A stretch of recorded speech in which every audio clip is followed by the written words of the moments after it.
Madam Clerk, introduction of addendum and delegation items. There's one delegation item. Robert Henderson will be delegating under item 7 tonight. Thank you. Confirmation of agenda. Mover and a seconder. Councillor Beauregard, Councillor Bodnar. Any questions? All those in favor? That's carried. Any disclosures of interest? I have one set of minutes. The regular meeting of Committee of the Whole, 24-19, held on September 23rd, 2019. A mover and a seconder. Councillor Desmarais, Councillor Bagu. Any questions? Seeing none, all in favor? That's carried. Determination of items requiring separate discussion. Councillors, I'll start at my right. Councillor Desmarais, Councillor Bagu, Councillor Bruno, Councillor Beauregard, Councillor Dance. Number 1. Okay. Councillor? Nothing? Okay.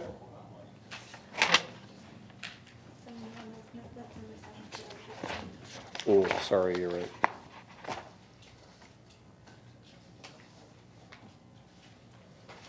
Councillor Bruno, can you move item 7 because we do have a delegation? Sure. Item 7, Councillor Bruno. Thank you.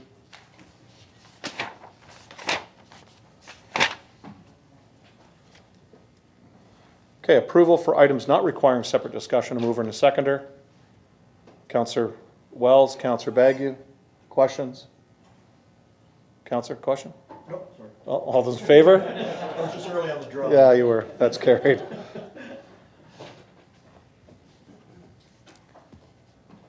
And we have one presentation this evening to Ellie Moulton, the recipient of the Isidorus Sponder Award. I'll go to the podium for that.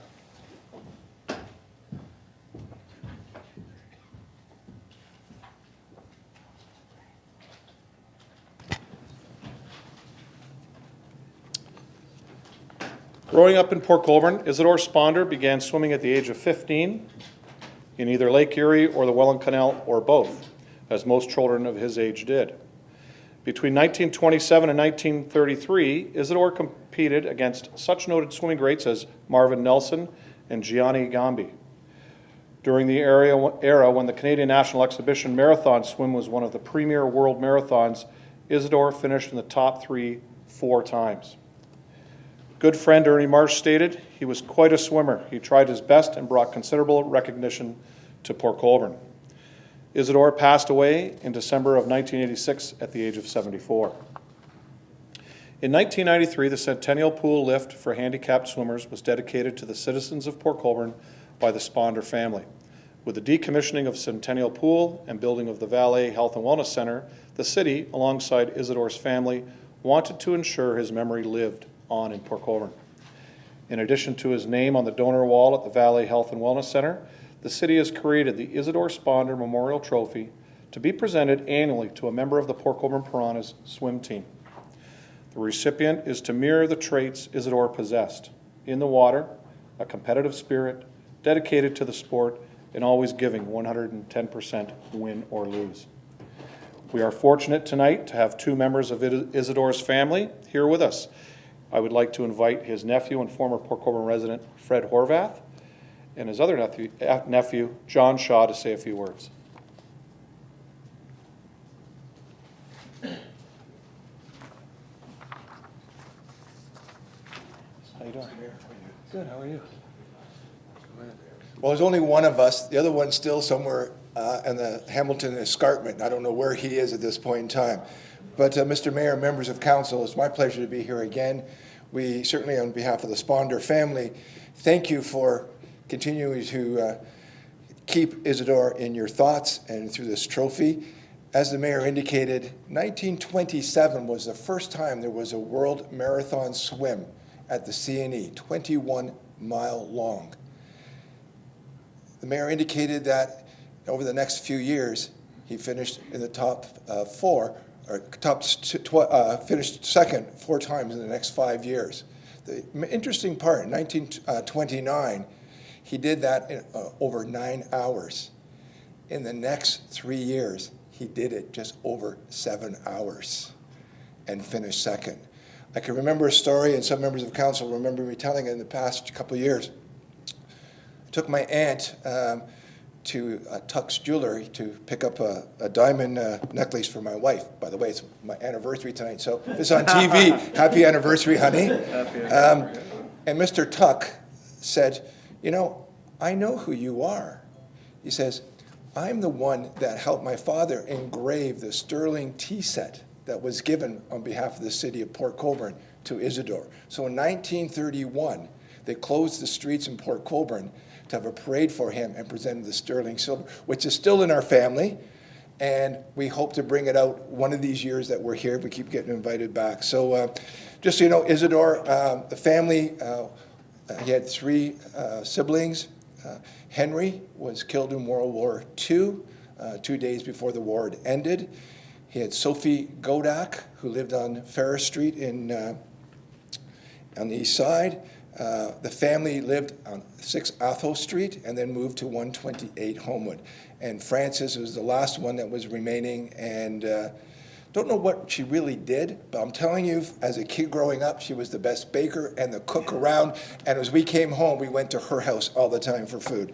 So, Mr. Mayor, thank you very much for the opportunity. To members of council, thank you for this. I went over to see the Sports Hall of Fame pictures today, and I was very proud, of my hometown, Port Colborne. Have a beautiful complex, but your Hall of Fame is done first class, so thank you. Thank you. Stay up here. Okay. Good. At this time, I'd like to call up Jen Lohr, the coach of the Piranhas swim team.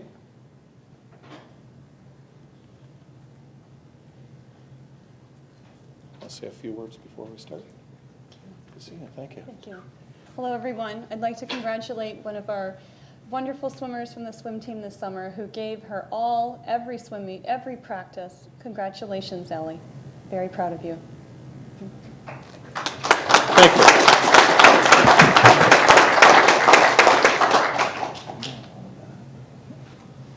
And I'll let you hold the trophy.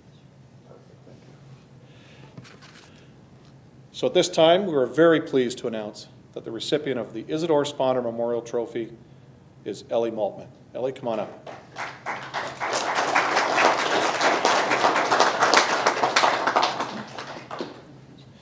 So Ellie is 9 years old, and she's been participating on the Piranha swim team and taking the swim stroke improvement classes for 3 years. Ellie has loved the water since she was a baby, spending time swimming in her grandparents' pool. She enjoyed being a part of the summer swim team and is looking forward to this year's swim stroke improvement classes in preparation for next year's team. And we have the trophy, which she is holding, which will remain on display at the Valley Health and Wellness Center, engraved with your name. And we also have a plaque for you to take home.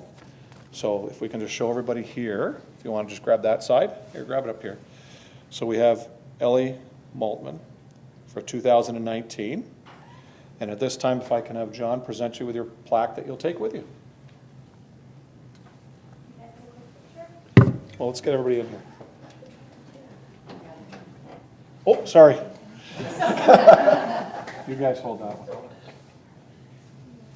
Well, the plaque is so nice. All right. Do you want to say a few words?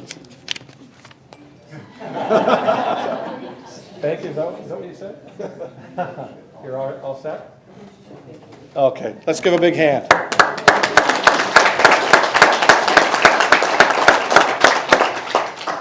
So again, Ellie, thank you. Thank you, Coach, for all your volunteerism and helping our young kids learn how to swim here in Port Colborne. And we thank the Sponder family for their dedication to this award, but originally with the handicap accessibility in the original pool. Thank you very much. Good to see you. Thanks again. Thank you. See you.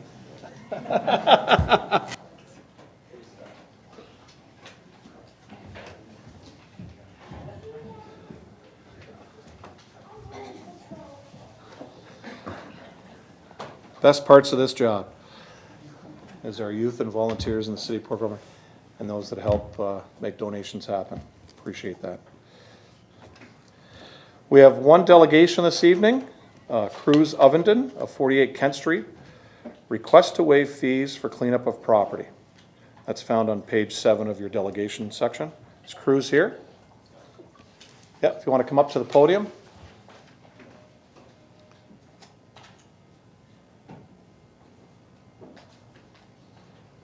there's just a little red button on there if you want to push that. Thank you. Hi, my name is Cruz Ovenden, and I'm a full-time student at Niagara College, and I've lived in Port Colborne for most of my life with my mother until she died in April of this year. I'm here today for the outstanding invoice of $35,573.86 as of July 25th.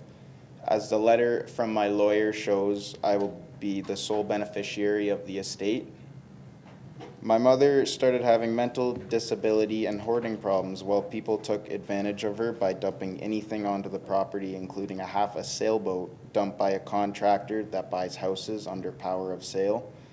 The city recharged my mother $6,880 on November 22nd, 2017, and $17,659 on December 12th of 2018 for cleanup bills for removing the items. The late penalties are over $350 a month. She owned the same house and always paid her taxes. After the last tax bill from the city, she was stressed and turned to drugs as she could not handle this amount, and eventually the drugs took her life. The contractors did not complete the cleanup job and caused damage to the property. Their heavy equipment crushed the drainage system, and cost me thousands to fix. I intend to make a claim for damages, but would rather settle this now and without further legal proceedings. I have put a lot of work into the house since April and intend to stay there for at least a few years while my only income is OSAP. I'm asking the City Council to have compassion and waive the contractor fees and the penalties, and hope you understand and accept my offer to bring the taxes up to date. Thank you. Thank you, Cruz. Councillors, any questions? Councillor Bruno? Thank you, Worship. Sorry for your loss, and thank you very much for coming and making your presentation. I'm just wondering, in that time that all of this was going on, I'm sure there were notices and things like that.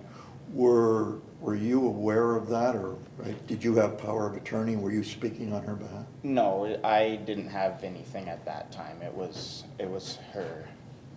I didn't have any say or any knowing of the taxes at that time. Okay, great. Thank you. That's all. Thank you, Councillor. Councillor Demery? Thank you, Mr. Mayor. Through you to Cruz, again, please accept my condolences. And to staff, could someone possibly speak to it from the staff point of view? I know that this is an ongoing file or a file that's been going on for a long time, and there are a lot of privacy issues attached to it, so I'm not sure that everything can be spoken about here. But could staff speak to this? Just, Dan, before you start, is there any more questions to Cruz, or will, just before, because if we're going to hear from staff, we can have Cruz sit down. The only one I got is, and again, I knew your mother, Cheryl.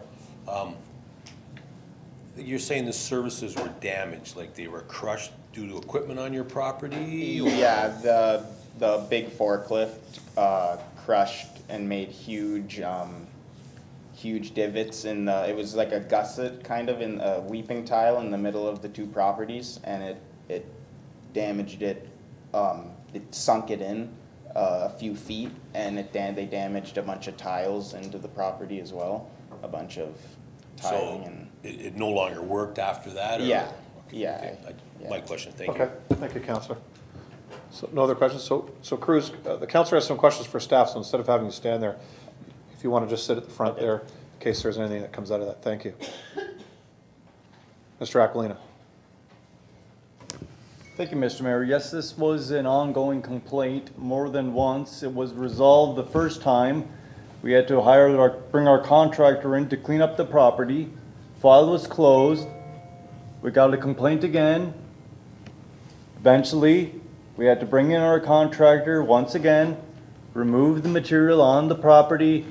File was closed. And we just followed what council's bylaw says regarding the fees. If they're not paid, it goes to the taxes. The contractor fees go to the taxes. We give the opportunity to have the property cleaned up, and if they fail to comply, the bylaw then requires us to take action and clean it up, and our contractors do that. Then we apply the admin fee on top of that as well. Counselor? Thank you, Mr. Mayor. Again, through you. Dan, possibly you could explain the amount of staff involvement, because I know that there were weekly and sometimes even more often visits to the property, and our staff was working very closely with the owner. So you might be able to explain that further? Dan?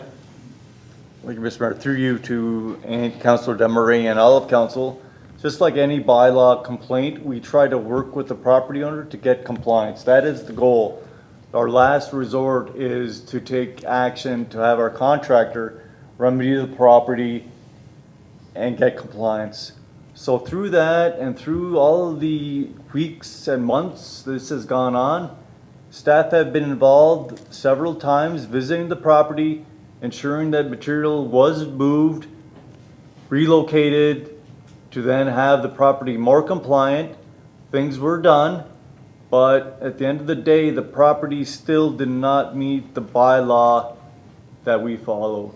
So there was a lot of time invested by staff to get compliance on this property, right through the end to actually have the contractor remove material again, and then have our staff go out to confirm that the site complies.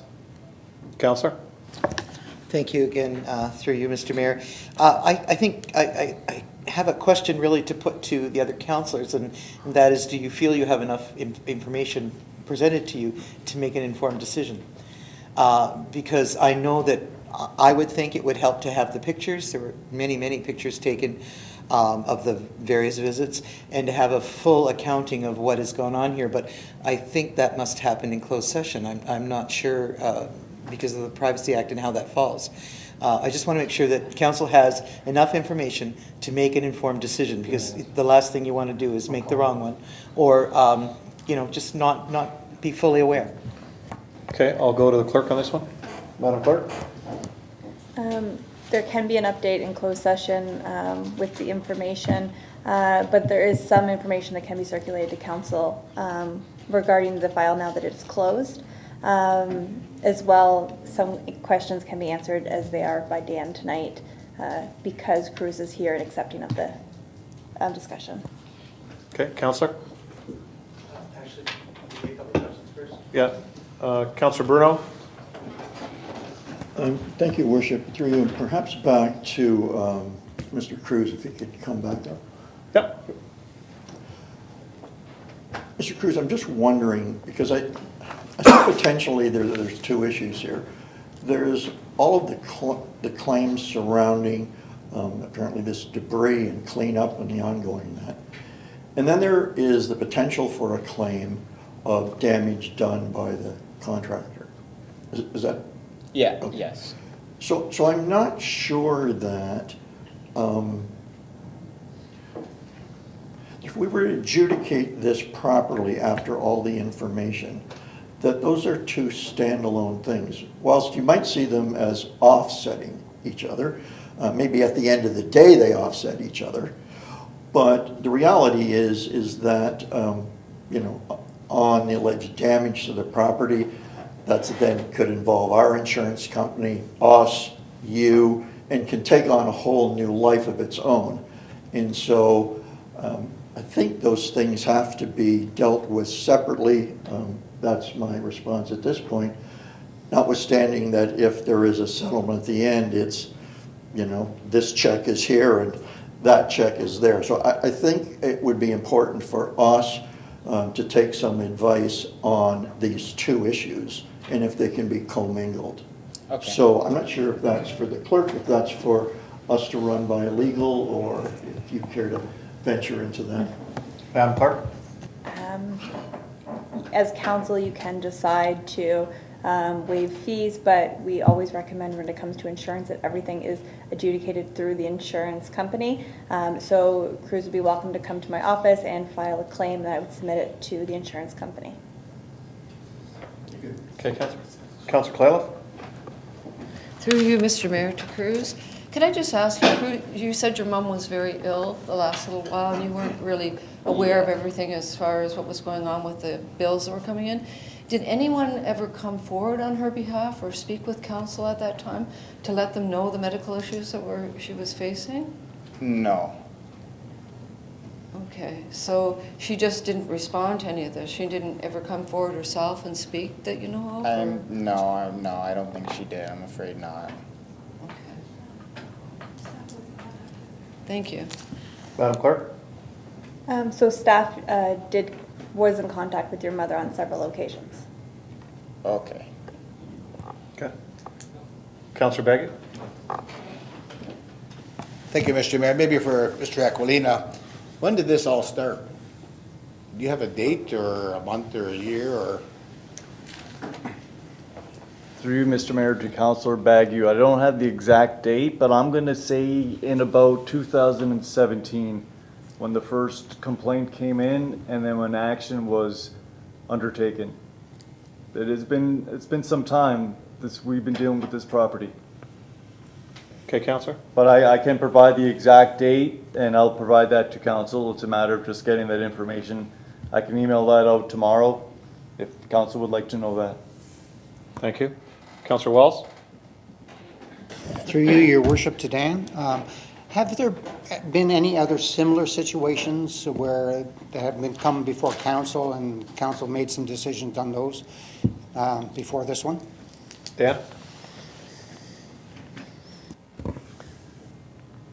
Through Mr. Mayor to Councilor Wells, I can't recall an exact property matter that has been brought back to council requesting waiving of fees. I can't confirm if that took place. I don't recall. Okay, Counselor? Thank you. Counselor Borgard? Through you, Mr. Mayor, to Dan. So what's the total amount owed? That he gave us an amount, but do you know what the amount is?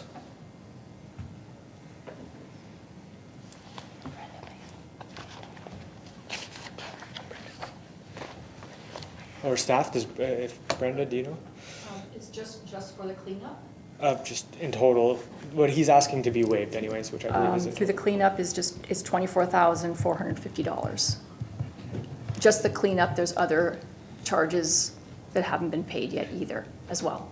Do we know how much the administrative fees are? It'd be 10% of that total usually. Is it 10, Dan? Through you, Mr. Mayor, to Councilor Beauregard. It's 15% admin fee, and then there's a $95 reinspection fee and a $25 mailing fee. Okay, I have a couple more. These questions are more for Cruz, I believe, if you're able to come back. Sorry. It may be better that you just stay there until we're done. So when did you take possession of your mother's property? Soon after she passed away in early April. So that was April of this year? Yeah. Okay, and was there a complaint given to you on that property when you took possession of it? Or did you only? No, all the complaints were beforehand, and when I got the property in my hands, I cleaned it up as best I could right away, and there hasn't been complaints ever since. Okay. Right, that's all my questions. Thank you. Okay. Counselor Bodder?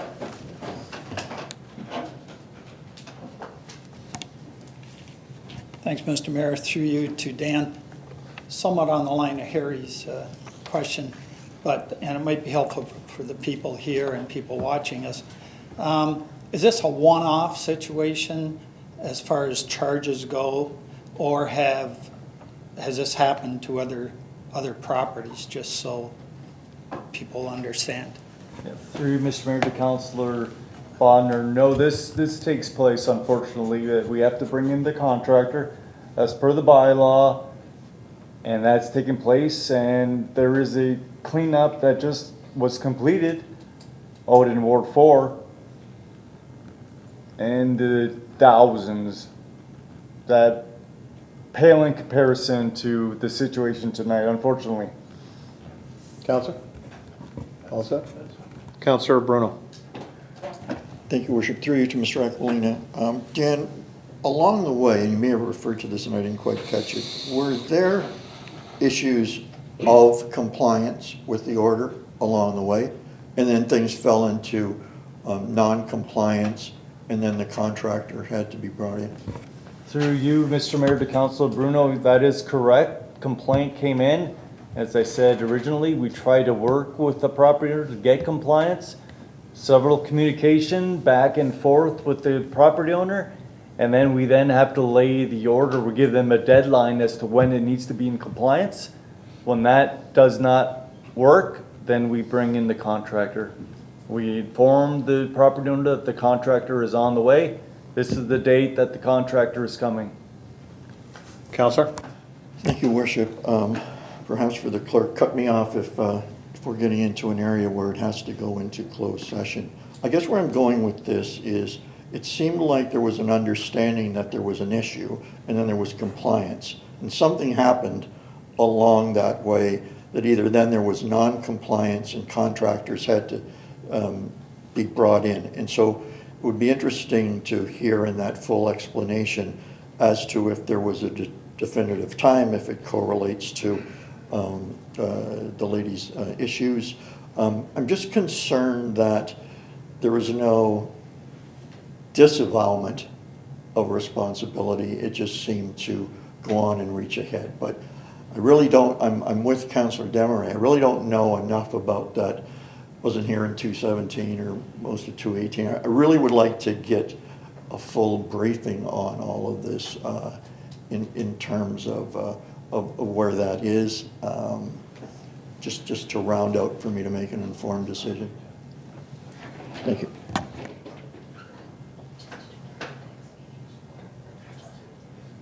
Councillor Claylough?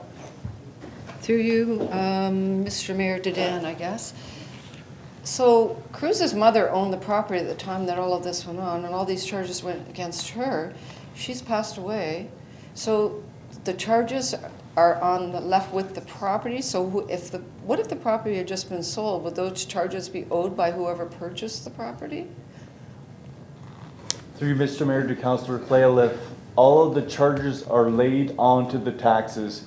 So if the property changes hands, it still remains with the municipality. Taxes are owing. So they would be outstanding, if the house was sold, they would be outstanding taxes that would have to be paid through the sale of the home. That is correct. Through Mr. Mayor, it's onto the property. It's not to the owner. Okay, thank you. Okay, Counselor. Counselor Demery? Thank you, Mr. Mayor.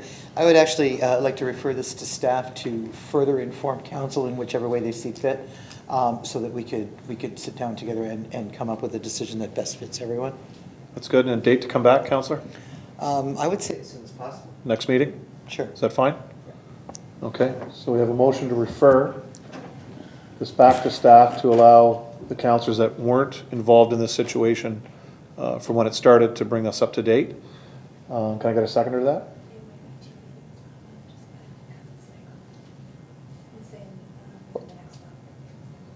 Is that fine then? Okay, within the next month. Is that fine, Councillor Demery? Yes. Okay, so within the next month, Councillor Beauregard, you'll second that? So everybody understands, there is no debate on referral. Does everybody understand what we're doing? All those in favor?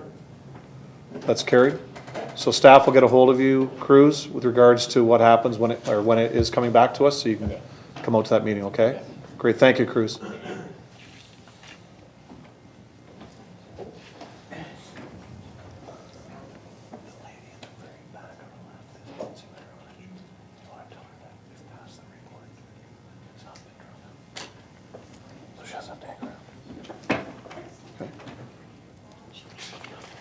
No, she's still very back.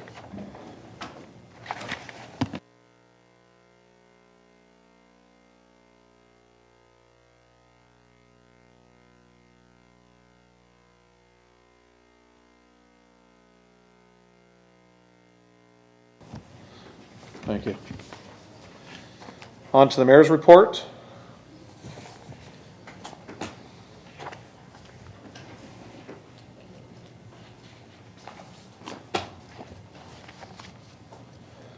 Port Colborne's annual Fire Prevention Week and Touch a Truck event were held on October the 5th. Many thanks to the firefighters and staff who set up these events. They were very, very well attended, as those councillors that were there know. by the public and provided lots of things to see and do. Over $900 was raised during the Touch a Truck event in support of Niagara Nutrition Partners. Fire safety is of the utmost importance to your family. Know your fire route and practice it with the whole family. Great event. Staff, I know the clerk was involved and staff out here. Great job, Chief. Yeah, unbelievable event. That was a lot of fun. A lot of nice fire hats going around the all the vehicles. And our public works and roads and water and parks guys, they did a great job with the kids on and off all the big equipment. It was really good to see. The City of Port Colborne recently hosted a roundtable session to discuss recreational ship mooring within Port Colborne, specifically with regards to the development of appropriate docking facilities to facilitate mooring of cruise ships and to position the city as a cruise ship destination. The city presented maps of the proposed location and available infrastructure, and a discussion about potential challenges and mitigating measures followed. All stakeholders in attendance expressed their support for the establishment of the terminal and docking facilities, and we will continue working towards this goal.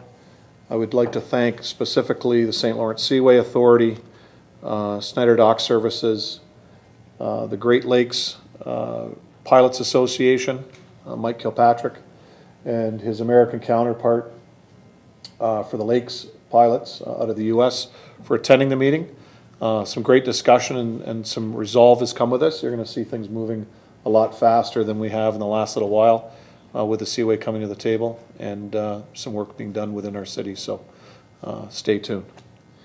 The city also hosted a meeting with the St. Lawrence Seaway and the Niagara Region Economic Development, along with the city engineering and economic development staff, to discuss the servicing of industrial lands along the Welland Canal.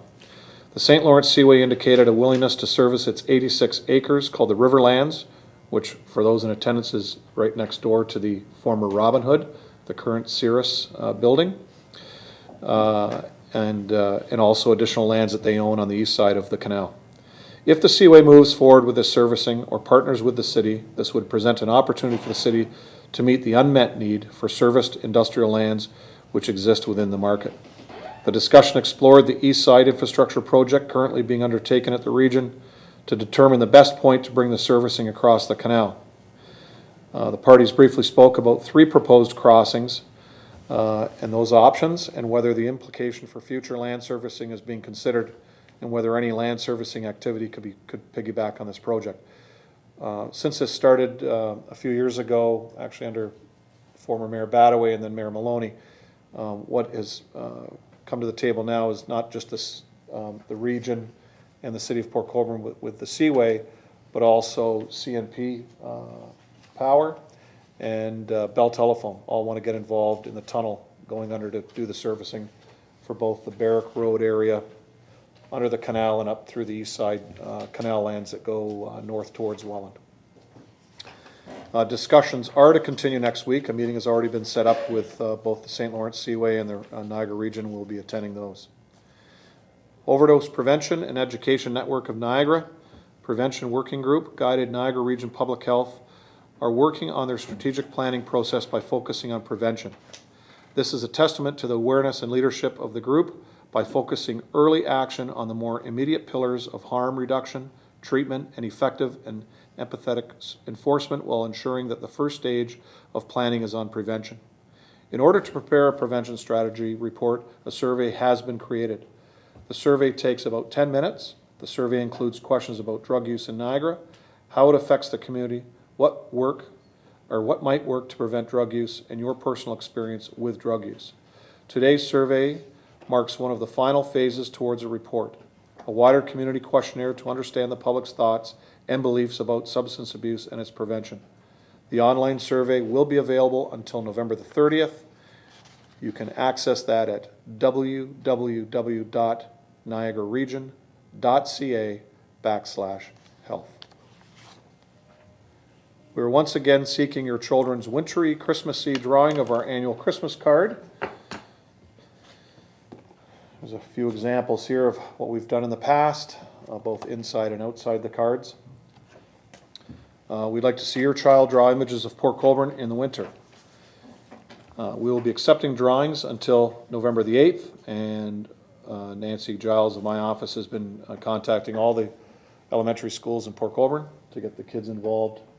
And former mayor, you know what it's like, getting them in, so we hope there's lots of interest in this. And also, please check out the city's website for more details. But councillors, pass the word. The City of Port Colborne leadership team is selling calendars to benefit the Port Cares School Lunch Kit program. Every calendar you buy provides a child with 1 week's worth of healthy school lunches. The calendar features our future leaders in city roles. Example of the calendar here, and all the children in the calendar are actually children of City Hall staff. So these are available for $15 each, and they can be purchased at City Hall on the first floor, correct? So it's actually pretty cool. There were lots of equipment and stuff. So another staff initiative through the leadership program. We received a thank you plaque from the Canadian Cancer Society for our support of the Cops for Cancer 2019 Tour to Golden Horseshoe. We welcomed them to Port Colborne on September the 16th and 17th, and they visited several local schools within the city of Port Colborne. I attended École Saint Joseph on Elizabeth Street, and they had a great event there with all the police that were riding from the RCMP, the OPP, and our Niagara Regional Police. That's the plaque that we received. So that'll go up in our library. And this evening, Councillor Desmarais handed me our Fair Trade Town is proud to support a fair deal for farmers and workers. By choosing to make fair trade products available to your citizens, you're giving farmers and workers in the global south the power to improve their economic well-being and create better lives for themselves and their communities. And this is our annual certificate of renewal. Thank you, Councillor, for that. So that's what that looks like. If anybody wants to see it, we'll have it up here. And that's the end of my report. Any questions on that? Great, thank you. Regional Councillors report. Councillor Butters, welcome back. Thank you, Mr. Mayor. It's good to be back. Good to see you all. So I guess one of the bigger things is that we're in the middle of budget, which is always just so much fun. You can hardly stand it. One of the bigger contentious issues, I would say, is the information that we received that we need to fund future infrastructure, because since 2012, I guess, whenever it was brought to Regional Councillor, it was not funded. So staff has put forward the suggestion of a special 2% levy that would go on for 10 years and raise all kinds of money to fund what's coming up. And mainly, one of the biggest things coming up is the redevelopment of the long-term care homes in Fort Erie and St. Catharines. So no small issues there. It will be a big decision. But anyway, the budget is predicted to be finalized by the mid-December meeting, so we still have lots of work to do on it.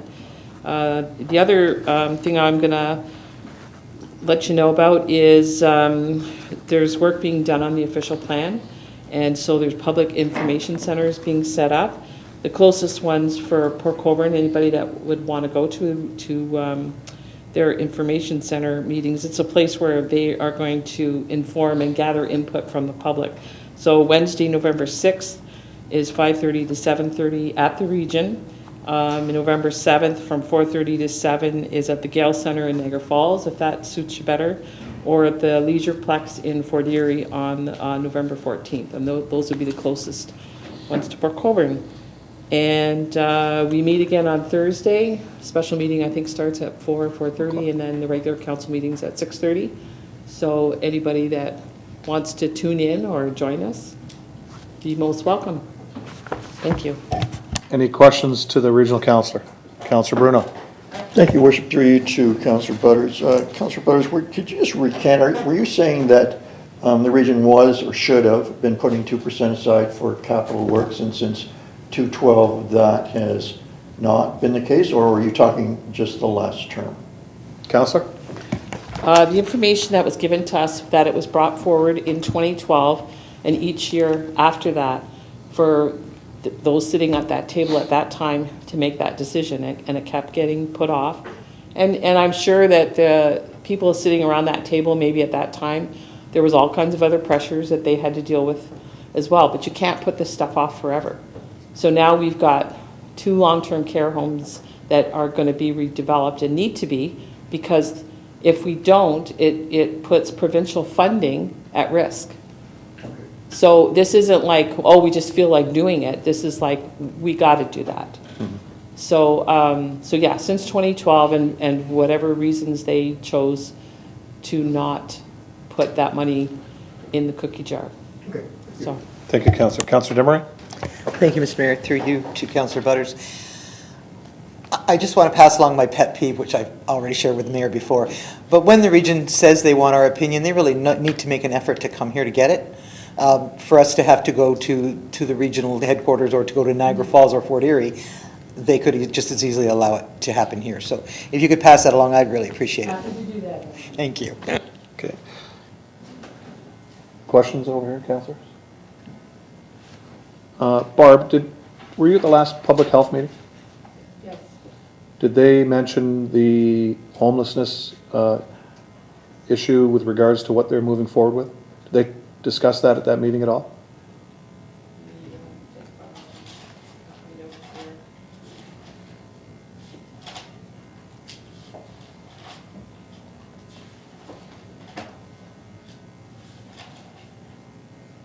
There wouldn't have been a lot of details, but my understanding is they were supposed to bring that up to you guys.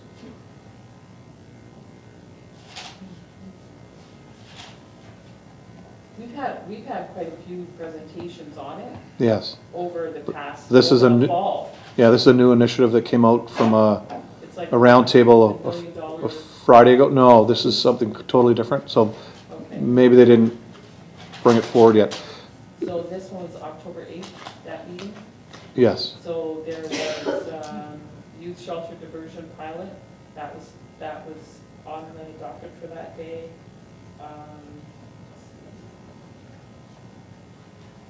A lot of it centered around the shelters and Okay. for youth in particular, actually. So. Okay, because I know they're moving forward. So what it is, the Friday before that, they had a roundtable with some stakeholders and regional councillors and mayors. After the meeting, Mayor Diodati and I approached our staff at Public Health and asked them to bring this to actually all the politicians and regional staff in Niagara. The speaker was probably one of the best speakers I've ever heard, Ian DeYoung, with regards to homelessness. And in reality, what he said is, whatever you're doing now, blow it all up. Start over, because what you're doing is not working. And he's a very facts-based person and data-based person. And the information that he brought forward was quite astounding. And the projects that he's working on, mostly in North America. Just one in particular is on the Big Island in Hawaii. He visits there about 6 times a year with the project. In the past 3 years, they've taken homelessness down by 50%. So it's pretty amazing. That was just one of the larger ones that he spoke about. So what they're trying to do now is, through the CIO's office and public health, is put this together in a very quickly to get us all together so we can actually hear the message, and it'll allow, as you stated, Councillor Demeray, us all to throw in the information and how we can move forward to better serve Niagara residents. So it's pretty, as I said, it's pretty amazing, and the things he had to say, some people may not like, but he's a guy that stands there and he'll take it and he'll give it right back to you. He was good. He was throwing some pretty tough questions, but this fellow knows exactly what he's doing. And so that's what they want to do. So council, you'll see that coming forward probably fairly quickly, and it'll come through right directly to regional council through public health, but it'll come through to all the municipalities and our regional councillors. So, okay, so they did touch up, but probably not a lot of information was given, Barb, I wouldn't think. No, not a whole So, okay, great. All right, councillors, any more questions? Thanks, Barb, appreciate it. Councillors' items, starting on my left. Councillor Bodnar, anything? Yes, sir. Thank you, Mr. Mayor. Through you to Dan. Dan, a number of months ago,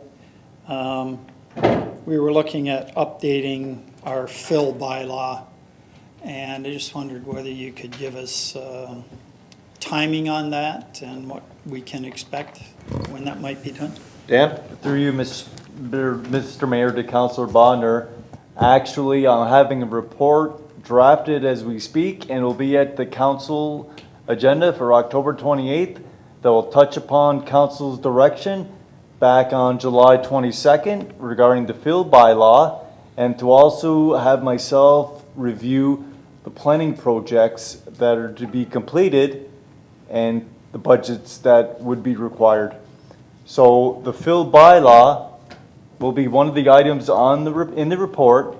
Council had asked that the fill bylaw be completed in the winter of 2019, but the report will touch upon that and is projected to be on council's agenda, as I said, October 28th.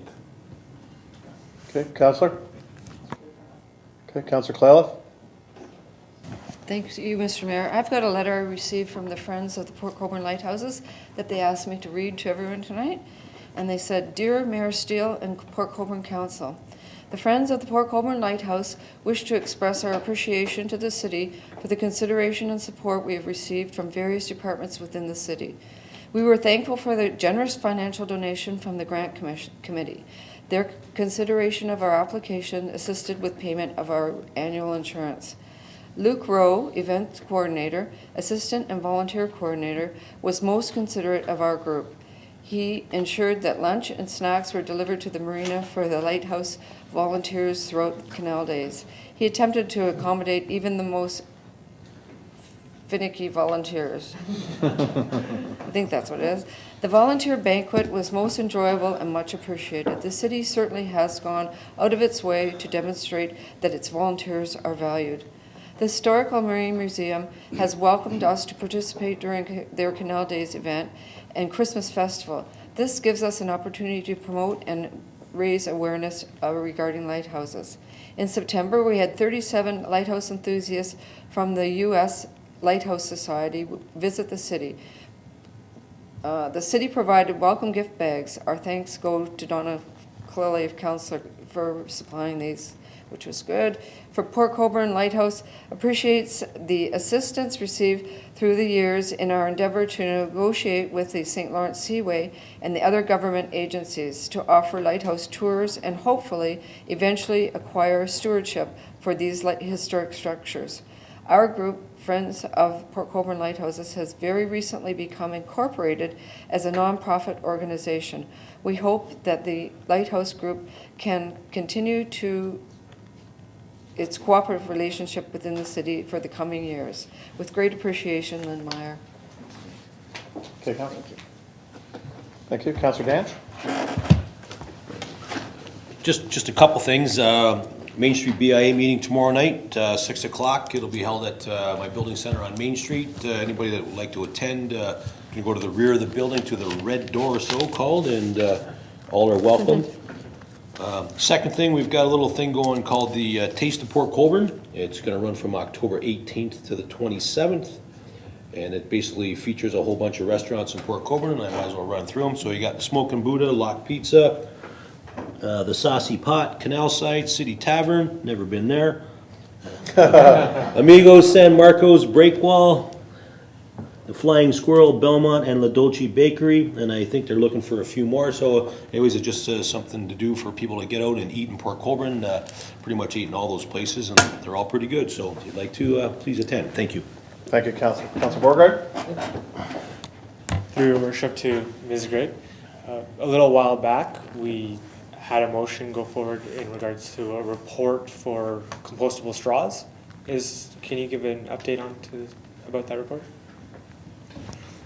Thank you. Through you, Mr. Mayor. The direction from council was initially given to the Community and Economic Development Department. However, in consultation with the Engineering and Operations Department, it was subsequently delegated to an Environmental Compliance Supervisor. So I wonder if the Director of Engineering and Operations might be able to respond. Chris? Through you, Mr. Mayor, to Councillor Beauregard. Staff, I know, has that report on their agenda. I will verify that it can be delivered within the next council meeting with the details that were brought forward. Anything else, Councilor? Councilor Bruno? Thank you, Worship. Also to Ms. Craig, I've had a couple of constituents ask me about a particular park at Port Colborne, and they're wishing to see some upgrades there. And I know that we have this parks master plan coming forward. So I hesitate to throw out the ideas until such time as we have a look at the report. And I understand you want to have that before budget. Will we be seeing an advanced copy of that so we can formulate some questions for the presentation? Ashley? Through you, Mr. Mayor. Certainly, staff can circulate a copy of the draft master plan to council for initial review. It is a large document, so having a little extra time would probably be quite helpful. In advance of that, though, you are more than welcome to send those comments to me, and what I can do is review them in light of the recommendations that I have before me right now from the master plan, and see if there's some alignment there, and perhaps we could accommodate those for budget requests for in December. Okay, Councilor? Councilor Beggy? Thank you, Mr. Mayor. Only one item to the CAO. Perhaps you could ask the Director of Operations to give a report on the, our extravagant water flows and the water leaks we fixed since the last report. People have just paid their last set of taxes, so they'll probably see it on their bill and they're wondering what we're doing. That's all. Water bills, not taxes. Through you, Mr. Mayor, to Councillor Begg. Yes, just a brief report. Staff has done an actual tally of some of the costs. They've been actively repairing the mains over the last 10 or 11 months now. And in that process, in the first 3 quarters of 2019 billing cycles, we've reduced our purchases to the region by in excess of $300,000. So that's a savings compared to last year for the same three quarters of previously 2018. So there's been a substantial reduction in the amount of water that we're having to purchase, which is an indication that the repairs and are looking for the leaks and taking those into consideration and reacting to those as quickly as we find them. So that's a plus going forward, and those will increase. We project that by the end of 2019 that the savings will be even greater. Councilor? So Chris, when do you think the final report would come back to council? Approximate what timeline? Thank you, Mr. Mayor. The intent is to get all the numbers in, so probably shortly in the new year. Once we have all of the tallies, we'll have the last billings to our customers, and then we'll have the last bills that we've paid to the region. So that'll give us a good handle on what we've actually purchased, what we're sold, and then what the comparisons are from the previous years, and then with some recommendations going forward. And that'll be part and parcel of our water sewer deliberations? That's correct. Great, thank you. Councilor Desmarais? Thank you, Mr. Mayor. Actually, this is more for you than it is anyone else, I think. Yep. I would like to bring up the subject of crime in Port Colborne. I know that all of us as councillors have received emails and phone calls, and in my case, even visits from people with respect to criminal acts going on. And I would agree with what you had said. I heard you on the radio. We are not different than the other cities in Niagara. They're all experiencing this. It's not just us. But this is Port Colborne, and this is our problem to deal with. So some people have asked that we look at the CAO working group that we had going before. What I'm thinking is there may be an opportunity to get you to take this on and have some meetings whereby the public can come in and give you their experiences, and some solutions can be found, some ways to lower the opportunity for criminals to be active. Perfect, thank you. I appreciate you bringing this up, and I'll talk to Scott with regards to the CAO working group and see where he's left off with that and what his intentions are. But yes, we can bring that forward. Also bringing in our local detachment, Staff Sergeant LaPlante, to speak to council.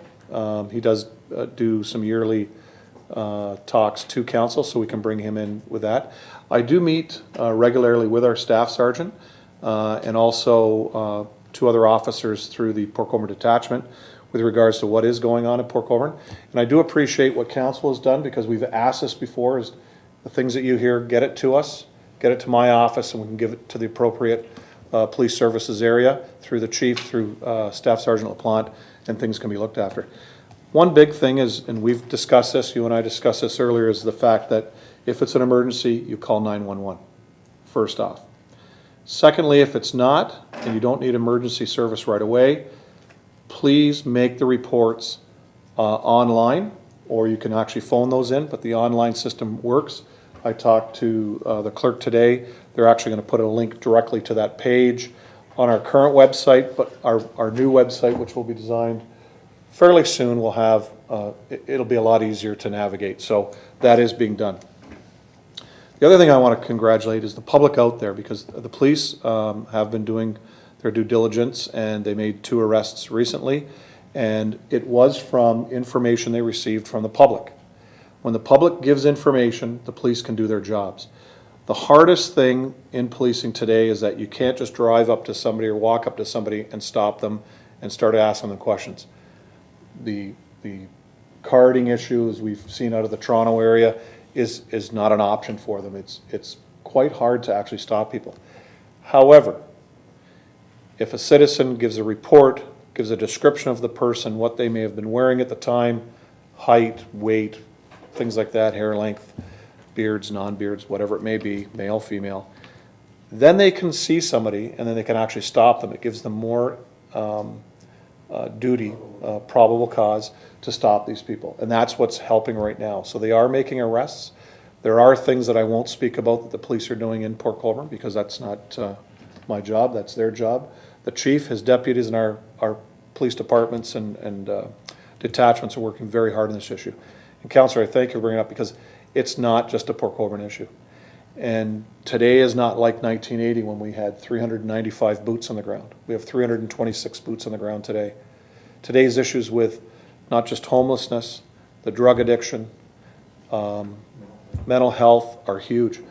And there's a lot of issues that the police are getting involved with that really, they're only a small portion of that, a very small portion. And they're getting calls to areas where somebody might be walking in front of a business, not doing anything illegal, but the business owner doesn't like them there. We're pulled in, so it pulls us off the more criminal activities. And it's pretty tough, just because somebody may have mental health walking up and down a street. If they're not doing anything wrong, there's nothing they can do.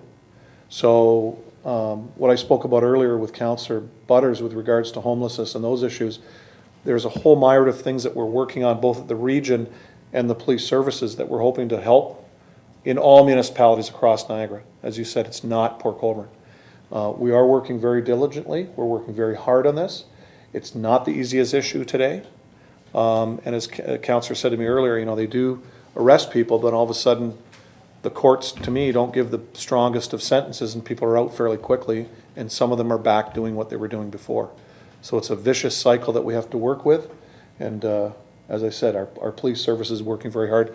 But I do give kudos to the public in Port Colborne that are putting forward the information to allow our men and women of police services to do their jobs. But we need that. We need everybody to get that information, get it in. Get it to your ward councillors, send it into the mayor's office, send it directly to the police, as I said earlier, with their online reporting or even the phone reporting.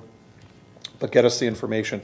It helps us in determining what areas to target within the municipality or any municipality across Niagara with regards to hotspots. Because it may be your street today, and something may not happen for a little bit, and all of a sudden they're at another street. So, but again, they did doing their due diligence on Sunday or Saturday evening, Saturday night. They did arrest a couple fellows. So, anything else on that? Great, thank you, Councillor Wells. Thank you, Mayor.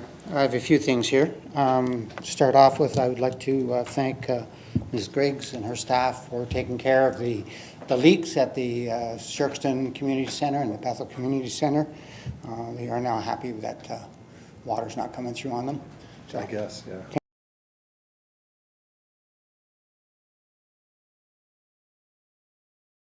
For taking care of the wasp nest that was bothering some residents on Wellington Street.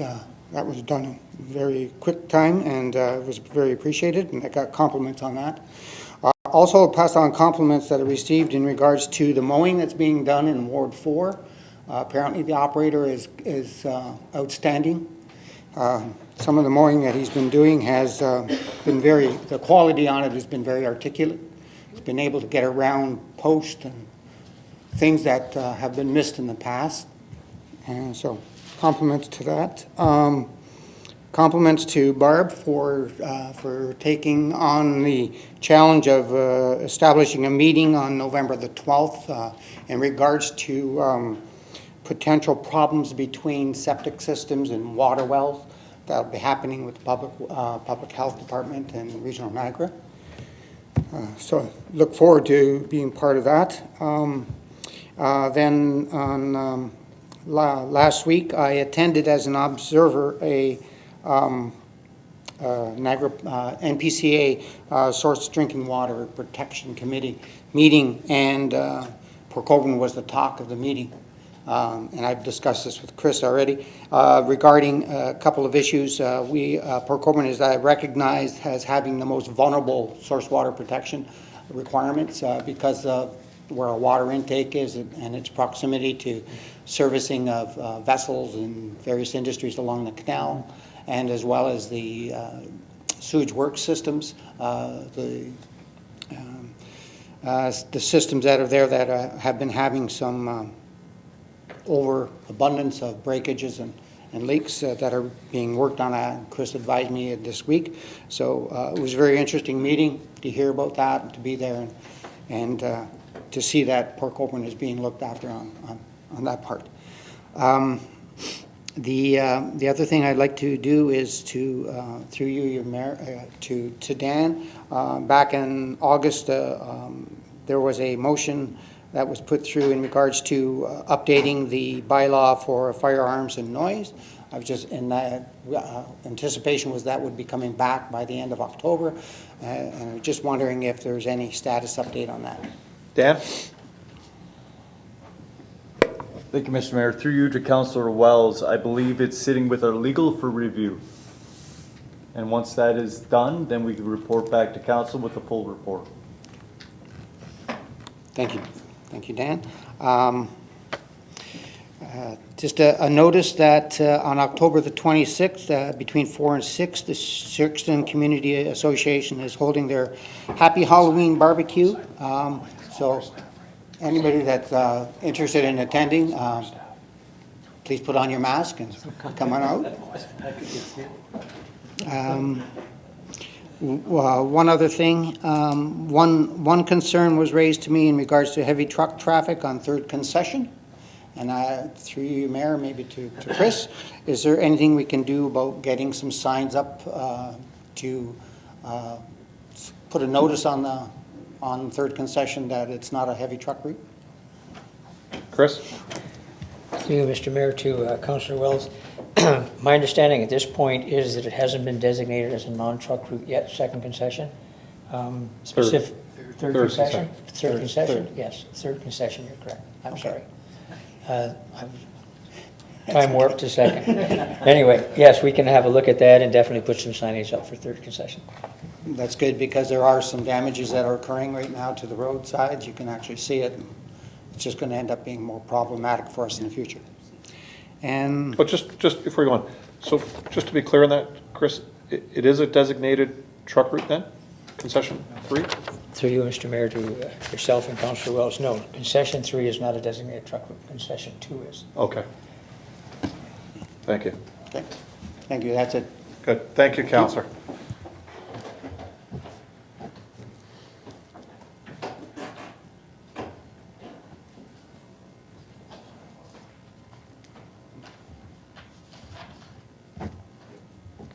Councillor, on the concession 3, is it closer to the 140 or is it all the way along? It's all the way along, and concession 3 actually runs between Brookfield Road and it goes past the 140, but the major damage that they're seeing right now is between Highway 140 and 3rd Concession, closer to Brookfield Road, closer to the Brookfield Road area. Okay. Again, that damages to the sidewalls. of the- Yeah. No, I understand that, but are you finding that most of that traffic is coming off the 140? It's coming off of Brookfield It's coming off of Brookfield? and going down to the 140. So this is truck Okay. traffic that's coming down Okay. and trying to avert the traffic on the 140. Okay, thank you. The reason why I brought that up, Counselor, is the fact that Counselor Bruno brought up the same issue with regards to Barrack Road, and there we have to work with the province to get the proper signage on West Side Road. So I just wanted to make sure that we direct Chris to get going with the province on that, Okay. so. But yeah, but it looks like it's roads that we can control with our signage moving forward, so. That'd be great. Good, thank you, Thank you. Counselor. Any other questions? Staff, Counselor Cartwright. Or Chief Cartwright. Well, somebody said you were retiring, so I thought, you never know, right? You never know.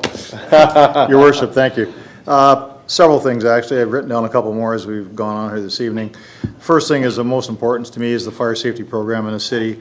Half of our fire department is out tonight, and all were out last Tuesday night, and they're going to continue for the month of October doing home inspections. Unfortunately, I have to report that our compliance is now down to 25%, which is down from 39%, which we had worked at over the last 2 years to try to get it to that point in time. That's not good news, but nonetheless, we're continuing to work as diligently as we can for that. We had 150 smoke and carbon monoxide alarms with 10-year batteries. We're down to 108 left to get out in the community. So I just wanted to get that out there this evening. If you would like your home inspected for operating in properly installed smoke and carbon monoxide alarms, please call us at 905-834-4512 and arrange for an appointment, and we'll come by and make sure your home is safe. I have been notified by Cowan Insurance. We applied to Cowan Insurance for funding for our fire safety program. I don't know the amount, but they have given me a quick email to let me know that we were successful in our grant, and once they distribute the money, we'll be notified as to what amount we'll be getting for the city. On a safety note in the city, I just want to mention that over the last 2 weeks, we've had a number of accidents in the city. All of them except one have been on King Street. They've involved wheelchair, trikes, bicycles, four-wheel drive vehicles, or e-bikes. We have had nothing critical at this point in time, but I'm just cautioning the community to please be careful out in the roadways. I'm not blaming anybody in particular. All I can tell you is we've been out a number of times for incidents in the city. On King Street seems to be the most common place for those types of accidents for us, for whatever the reason. The other thing I just want to mention to council, you're going to see some activity around the fire hall on October 21st from 9 in the morning till 4 in the afternoon. There's a cooperative truck inspection program that's being done between Niagara Regional Police, the OPP, and using our property as well as Canadian Tire to do a heavy vehicle inspection for, most importantly, the gravel trucks in the community. They're going to be setting up using the permanent parking lot of the fire station. So if council does see extra activity there, it's not that we've done something wrong. We're trying to do something right in the community to make it safer. Thank you. Thank you, Chief. Any questions of the Chief? Brenda, anything? Nothing? Dan, anything? And Chris had nothing? Okay. No more questions to staff then? Okay, thank you. Item 14, consideration of items requiring separate discussion. Councillor Danch, item 1. Thank you. Through you to the chief, that the fire chief be directed to investigate options for open air burning and report back to council with recommendations. Seconder for that? Councillor Wells? Councillor Danch? So this has been a little bit pet peeve of mine, of course, and I've talked to the chief before, and of course he's negative towards open air burning. I did a little research on my own. I looked up Bradford, Ontario, again, where my daughter lives. 35,000 people. They have an open burning bylaw that they have. It's on a permit basis. It's $10 if you want to have one fire, $25 for the year. You get the proper cooking area, a little chiminea. It has to be elevated off the ground. It has to be inspected by the fire chief or their staff, and it lets the people have the opportunity to have a fire outside. They do have to have a fire extinguisher, a garden hose. They have to maintain it at all times. There's they're not really big rules. They're just things that people should do anyways. I'd like to see the chief maybe have a look at this, look at the possibility of generating some income for the fire department with the permit basis, and get back to us with hopefully some positive ideas, so that when your neighbor gets all rowdy with you and you're having a little marshmallow roast in your backyard with some hot dogs, because you do have to use it for cooking, not for just sitting around drinking beer. I like to see this come about, and if you come back to us within a week or 4, it'd be appreciated. Thank you. Thank you, Councillor. Any other councillors on this? Councillor Bruno. Just on that, two things. The open air burning bylaw now, does that also speak to, I don't know, people who want to do leaves or shoulders of the road, or is it just on the backyard fire pit? Do you know, Frank? I'm strictly talking like barbecue in your backyard. I mean, you can't burn leaves. We're not in Waynfleet or Long Beach. I mean, this is just so you can have a marshmallow roast or a hot dog in your backyard without having the big red truck show up and dock you for a fine. That's all I'm looking for. I'm just wondering if there is any information, if you could send it to us ahead of time. Chief? Okay. Your worship, I'll save a majority of my comments for the report. This is very fresh in my mind. I have a number of pages here this evening. We've done this before. I'll certainly do it again. The bylaw does allow cooking of food now. It just means that if somebody complains, you have to put it out. That's one of the things that it's already there. As far as burning leaves, no. There is a process for the rural area of the community that if somebody wants to burn brush and things of that nature, they can contact the office. We go, we inspect the property and make sure it's safe to do so and allow them to have an open fire in the rural area of the community. Okay, councillors? Chief, just with that, with regards to those that and we had a person here not long ago, where there are fines levied to those that are breaking the rules as far as open air burning. And exactly what Councillor Dan said. But at the same time, can you look at these frivolous calls that you guys receive and you're sent to a house? I had a friend that was not even home on a weekend. He was gone up north to his in-laws' cottage with his whole family, and the neighbors called, were adamant that there was a backyard fire and the smoke was entering their house. The fire department went there. Nobody answered the door. The house was in darkness. They boosted a fellow over the fence. He went in the backyard. There was nobody there. And this neighbor kept doing it and doing it and doing it. So we have to look at both sides of the fence on this, where there are frivolous calls, where there is nothing going on. And to me, that is a waste of your resources. But also in the safety of people, that those that are going to break the law with, burning mattresses and pallets and things like that, because we've all seen it, I'm sure, in our day, that those people be fined at the same time. So I'd ask it within that report that you describe both sides of this and how you're going to approach that with the fine sides. I can certainly make that part of the report. The difficulty with somebody calling 911 and they get through to the dispatch office, which is in St. Catharines, not everybody will give them their information as to who they are and where they're calling from. And unfortunately, there's ways around identifying, even with the enhanced 911 system, people can get around you being able to see their phone number at the other end.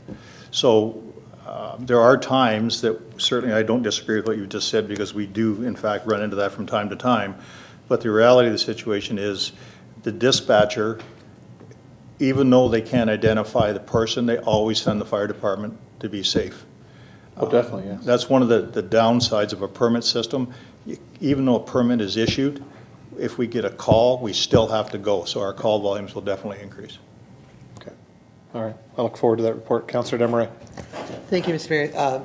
Through you to the chief. Chief, if we're going to go through this exercise, we should actually look at what the cost would be to institute a permit system, because $10 or $25 isn't even going to come close to the cost of sending anyone from the fire department out there to inspect the area and that sort of thing. So we want to be able to have it so that it's actually a neutral experience, and we're not ending up charging all the taxpayers of Port Colborne for somebody to have backyard barbecue. So just to make sure that that's taken care of in there as well. Chief? By all means, I'll provide a cost analysis the best I can. It's also going to mean increase in workload. Quite frankly, we just don't have the people that we're going to be able to put out there. We got to come up with a mechanism by which permits can be issued, then we got to be able to track the permits. All that has to be part and parcel of this report. Good, thank you. Counselor? No doubt. One thing that, when I was looking at the Bradford thing, was the person that has the permit is registered with the fire department. If you look at their bylaw for burning, it's page 18 for the application, and that you fill out everything there, and like I say, it's inspected. You're gonna have one of these little chimeneas and stuff like that. We're not talking about a pallet party, just like as the mayor said. We're talking about something that's controlled in a backyard where you're not burning mattresses. You're not getting rid of 3 months worth of newspapers. You're gonna do the clean firewood thing. It's just to get rid of some of the wasted time for the fire department going to these people's backyard when their buddy's going like, what am I doing wrong? I mean, holy cow. I mean, we can do it in other areas in Ward 4, but we can't seem to do it in, and we're looking at and I'm using Bradford as an example, but it's 35,000 people. Go down Holland Road, 88. It is just inundated with new construction. And there's tons of houses, and there's backyards, and they're limited backyards, but they are inspected by the fire department, and they're done properly. And that house is registered. So when the call comes in and it says 911, and we use 73 Neff as an address, being mine, you guys don't have to show up. Or you can send one truck with no lights and say, hey, listen, Frank, what's going on? Oh, you do have hot dogs, you do have marshmallows, you do have a fire extinguisher, you've got a hose nearby, it's not near any other buildings. What's wrong with that? And if your neighbor's not an idiot, he might be there with you. That's all I'm trying to get through. Thank you. Thank you. Counselor, I know Pelham charges $30 or $35, and they do inspect. Yeah, yeah, so, as I said, we look forward to seeing that. Okay? Could just add. Yep. I'm gonna have to get a legal opinion based on permits. That could take some time, and I can't speak to how long that could take, but I would hope by the end of November, we should have something back. Okay, thank you. Okay, any more questions? Duly moved and seconded. All those in favor?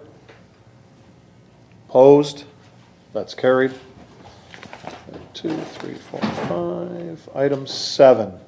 Counselor Bruno? Thank you, Worship. ADR Chambers, Integrity Commissioner, Office for the City of Port Colborne, read complaint reference number IC-104-0719, Sean Tiley and Councillor Harry Wells. Counselor, seconder for that, please. Counselor Bodnar. Counselor Bruno, I know you brought that up because there is a delegation.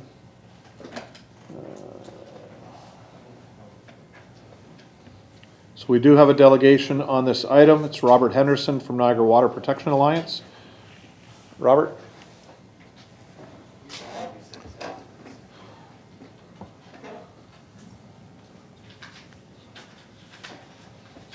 Just press the small button on the speaker.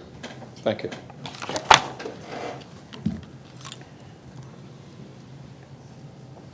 Mr. Mayor, Council, thank you for giving me the time to present what I think is an issue that is of importance to this council.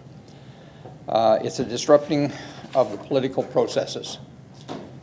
I have 3 themes to which I will speak, and that each one of them I hope to demonstrate that it is a disruption to the political process.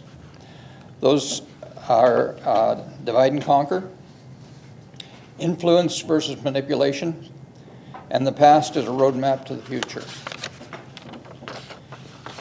Regarding divide to conquer, and this is in reference to the issue that was mentioned by Councillor Bruno. Conflict of interest of the accusation.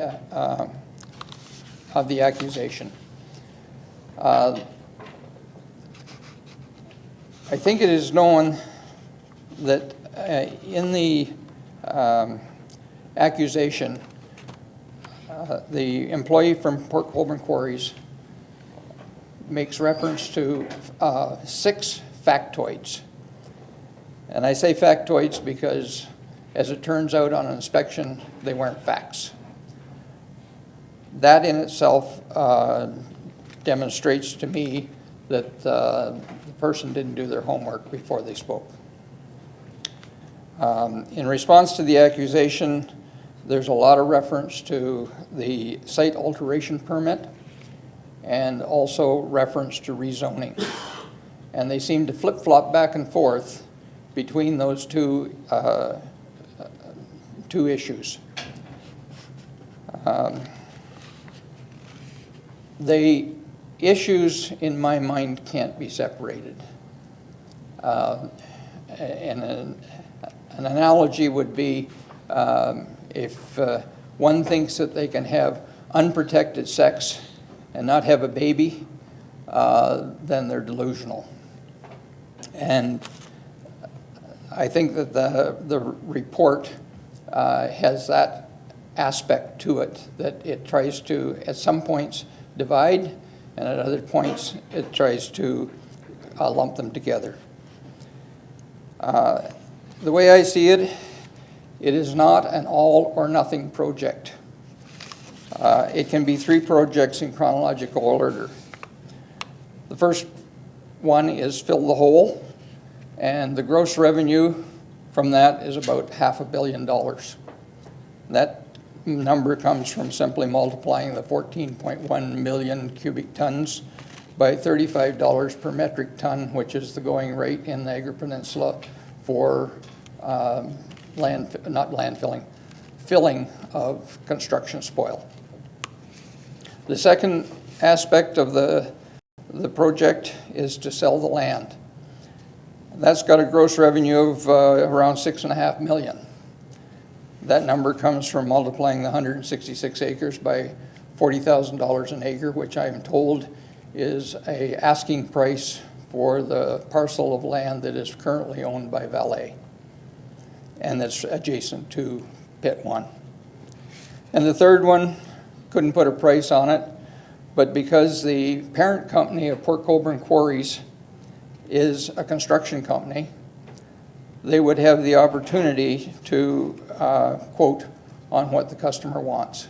And this speaks to the aspect of having the area after Pit 1's filled rezoned to mixed industrial. So what I see there is that there's been an effort to divide this issue so that it results in the first step of the project being approved, only to set the groundwork for the second part of the project. And in addition to that, the important one from the point of view of the complainant is fill the hole. The construction or the selling of the land at $6.5 million compared to the $500 million near $500 million that will be gross revenue is not chump change, but relative one to the other, it's chump change. The second theme is the influence versus manipulation. NWPA has had discussions as to who of you would vote and in what manner you would vote, and their academic discussions. Well, let me back step a little bit. Dale Carnegie wrote a book. It was titled How to Win Friends and Influence People.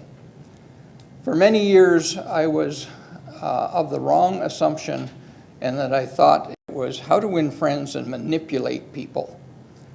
I got opportunity to read the book and then study the book, and I found out that there's a huge difference between influencing and manipulation. Influencing, at the end of it, whatever's been said, the person still has the opportunity to make up their own mind.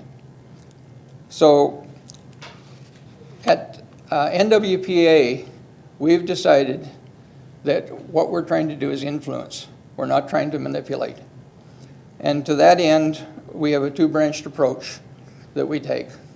One is science, and that's the meetings that we've been holding, and we're trying to educate the community of what the issue is and the science behind the issue and why we feel as we do about wet pit versus dry pit.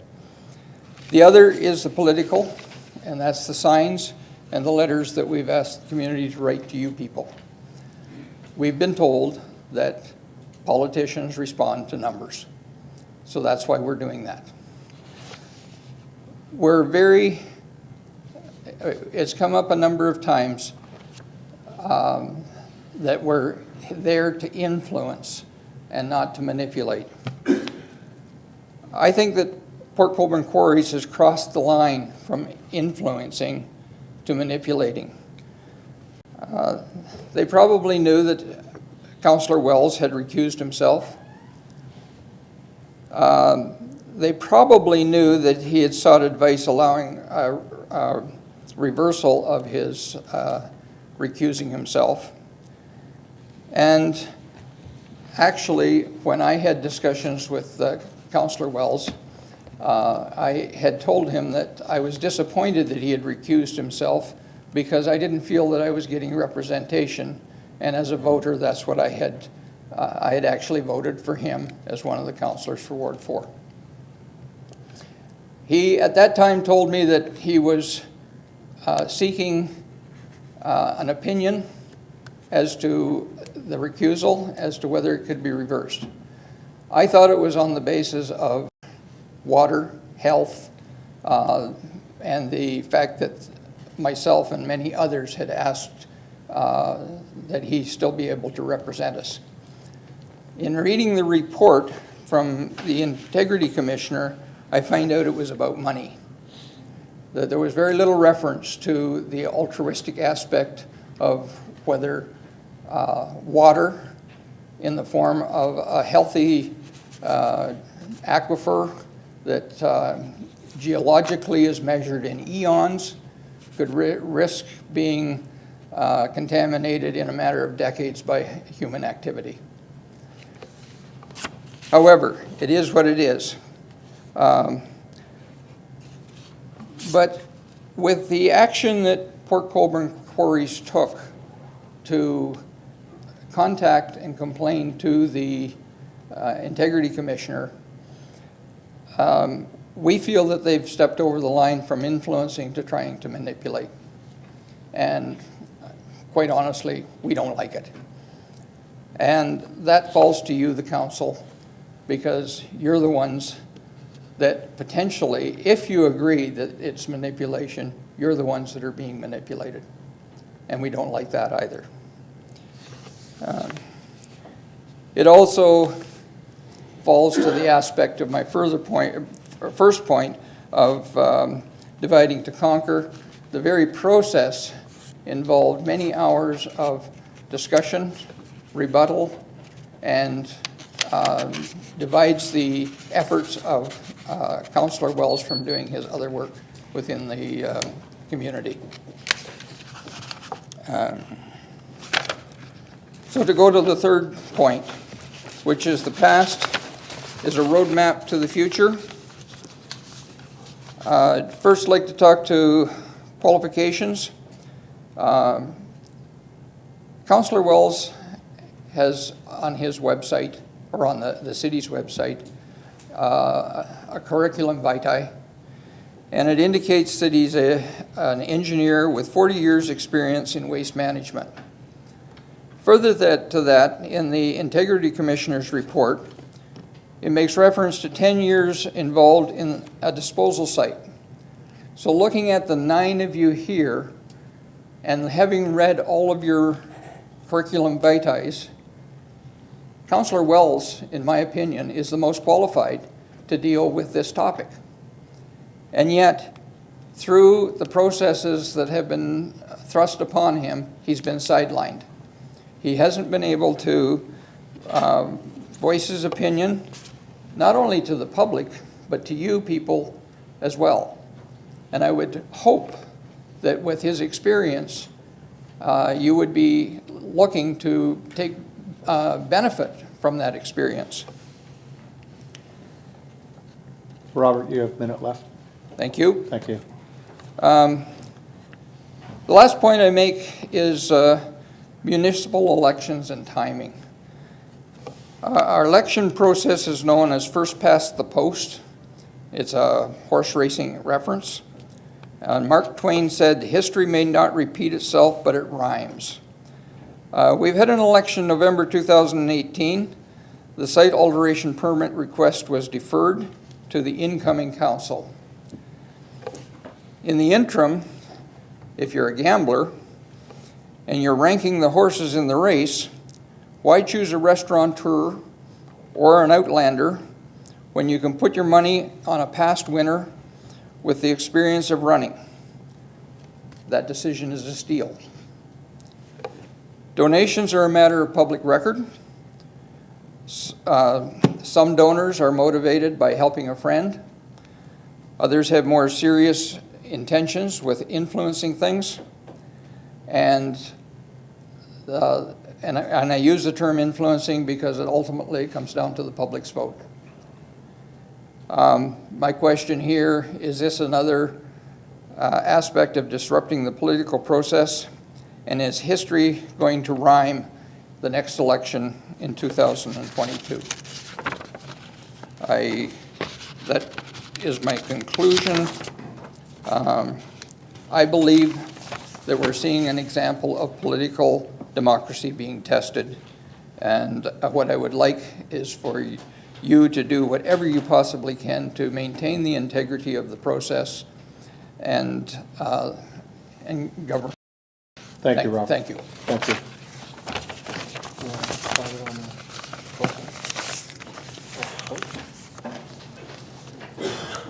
I'm going to have the clerk speak to the process. So the process with the Integrity Commissioner is a complaint can come forward at any time by a resident or a non-resident. That complaint goes through me and I do send it right to the Integrity Commissioner. They investigate it and they deem it worthy or not worthy of a full investigation. In this case, it was a full investigation. During that time, it is confidential, which is why you didn't hear much from me regarding it. At the end, the Integrity Commissioner acts like a judge in this scenario and submits a report, and that's why you have the report. It acts as the decision of the case, and that comes before council. Sometimes there's recommendations for a decision, sometimes not. In this case, it is just to receive his information. Okay, thank you. Any questions to the presenter? Seeing none. Thanks again, Robert. Any further comments on this? Councillor Bagu? Thank you, Mr. Mayor. I don't quite understand everything that the clerk mentioned, but the Integrity Commissioner, when they make a decision, is it binding to council or not? Madam Clerk?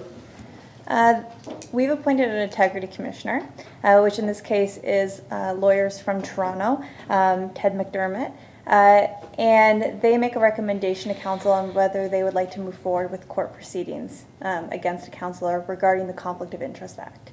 So this recommendation, they did not recommend moving forward with court proceedings.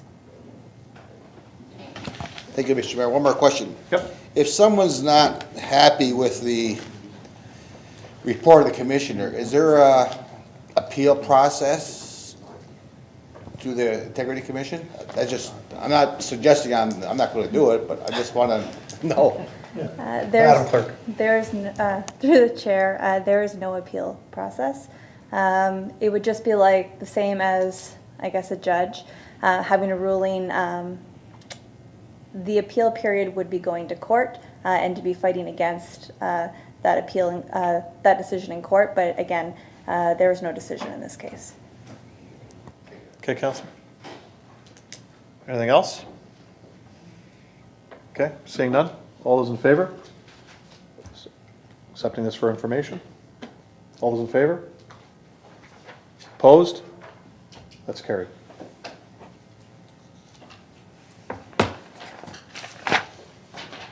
Any notices of motion? Notices, motions, councillors? Notices, motions, nothing? Move to adjourn. Councillor Danch, Councillor Beauregard. Questions? All those in favor? That's carried. That ends this portion of our meeting. We will now move into the regular meeting of council. I'll call this meeting to order. Madam Clerk, introduction of addendum items. There are no addendum items this evening. Thank you. Confirmation of the agenda. Mover and a seconder. Councillor Wells, Councillor Desmarais. Any questions? All those in favor? That's carried. Any disclosures of interest? Adoption of the minutes. We have one set. Regular meeting of council 28-19 held on September 23rd, 2019. Mover and a seconder. Councillor Clayliff, Councillor Bodner. Any questions? All those in favor? That's carried. Any items determining separate discussion? Approval of all the items not requiring separate discussion. Mover and a seconder. Councillor Wells, Councillor Bagu. Any questions? All those in favor? That's carried. Consideration, we've done that. No proclamations. We have one set of boards, commissions, and committee minutes. That's the minutes of the Port Colborne Historical and Marine Museum Board of Management meeting of July 16th, 2019. A mover and a seconder. Councillor Beauregard, Councillor Wells. Any questions with those minutes? All those in favor? That's carried. Madam Clerk, consideration of bylaws. There are four bylaws this evening. The first bylaw, 6708-72-19, is for third reading only. And the last three bylaws, 6724-88-19 to bylaw 6726-90-19, are for all three readings. Okay. Mover and a seconder. Councillor Danch, Councillor Beauregard. Any questions on any of the bylaws? Councillor Beauregard, do you have a question? You're all right? Okay, no questions. All those in favor? That's carried. Move to adjourn. Councillor Bodner, Councillor Desmarais. All those in favor? That's carried. Thank you, ladies and gentlemen.